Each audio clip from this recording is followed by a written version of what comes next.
So here we are. Welcome back to the Roger Beecroft channel. Remember to like and subscribe, share this with 2 of your friends, and let's get going here. So we went to Tatum Motorsports this morning and we grabbed the axle here. We got the 31.5 inch, so hopefully it'll fit correctly. We're going to do a little install. You can see some of the points right at the end of the axles where back up in there is where we're going to be working. So we'll work on getting this just put in to make sure that the distance and the measurement is correct. So what we got here is we got our Tatum Motorsport Hubs, well, the plate.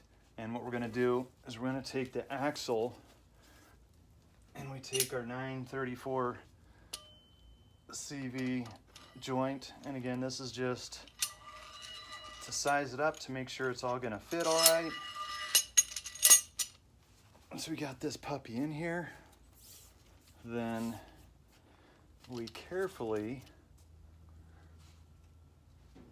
put it in.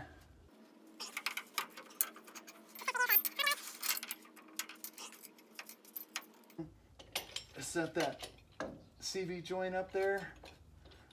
We have the cover on it. We don't really have the boot, but we at least have the plate. Then we got our bolt. Make sure you hand thread it. Make sure it's in the right spot. Tighten it up. We're just doing 2 because again, we're just trying to size it up here. Then we take our massive Tatum Motorsport hub here.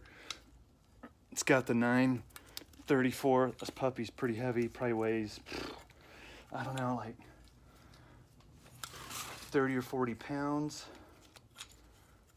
maybe 40. So now we notice the new axle is a lot shorter, which is good. This is going to be a little more difficult to get this in here. Oh, a lot more difficult.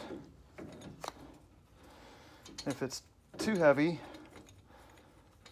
sometimes I'll get my floor jack over here and use that. But this is our first time putting these on with the shorter axle. Can tell that thing's got to be right on as far as the angle goes. There we go. And it's got a little lip that it can sit in, at least to stay. Whew, and it is getting hot out here. Kind of turn it a little bit. Get these to go in. Got about a dozen screw bolts on the other side. We're just going to put in 2. Again, we really want to make sure it's all screwed in tight. Check the length of the axle. We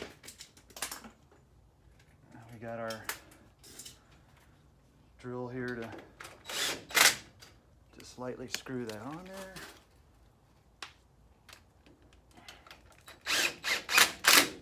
All right, so here we go. And it's pretty stiff because it hasn't been used. It's brand new. So here's what we're looking for.